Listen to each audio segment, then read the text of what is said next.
If you're a language learner, you're probably familiar with Google Translate. It's hard to avoid. It's such a convenient tool when it comes to understanding a language you don't speak or taking your language and translating it into another language. But it's important to remember that there is a time and a place for using Google Translate. If you're truly serious about developing the ability of speaking, using a second language, you need to think carefully about how often you're using tools like Google Translate. I'm a language learner and I use Google Translate regularly, but not when I'm studying.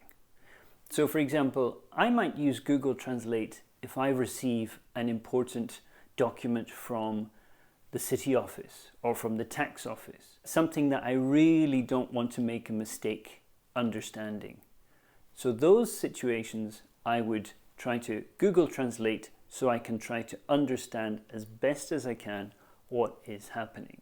I don't use Google Translate if I have questions in my textbook that I want to answer. There's a big difference there. In situations where I'm actively studying, I want to challenge myself. So learning a language, there are many moments, I call them kind of micro moments, where you test yourself. And this could be vocabulary, it could be grammar, it could be little phrases, but those moments are so important. And if you don't test yourself, then you might lose your skill, you might lose the ability. We have a phrase, use it or lose it. And that really applies to languages. If you stop challenging yourself, you can just lose the ability. And I think this is really important when it comes to producing language.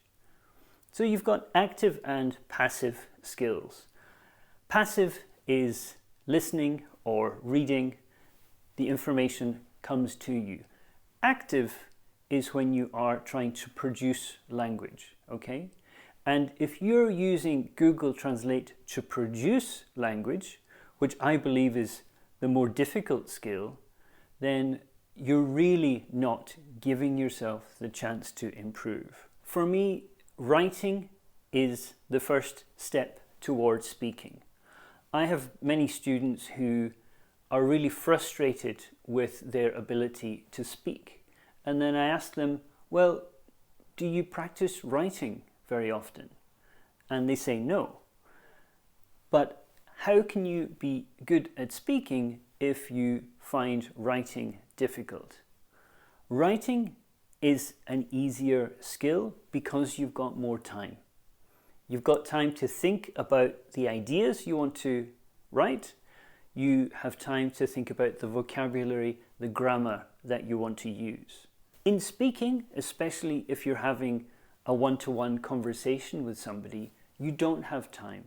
You've got to try to think of your ideas quickly and share them immediately. The other person isn't going to wait 5 minutes while you try to make the perfect sentence. So, if you are relying too much on Google Translate in situations where you should be learning, so for example, if you are a student and you're studying a language at school or university, then you really should be using your brain as much as possible, not Google Translate.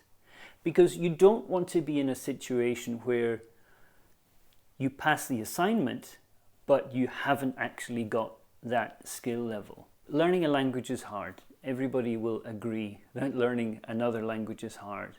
But to achieve that skill, a skill that you can use in the future when you finish school, finish university, to have that skill is very valuable. And overusing Google Translate is going to rob you of that skill. So do the work, make sure you don't overuse tools like Google Translate, and your future self will thank you for it. If you found this video useful, make sure you like and subscribe, share it with a friend, and I will see you in the next one.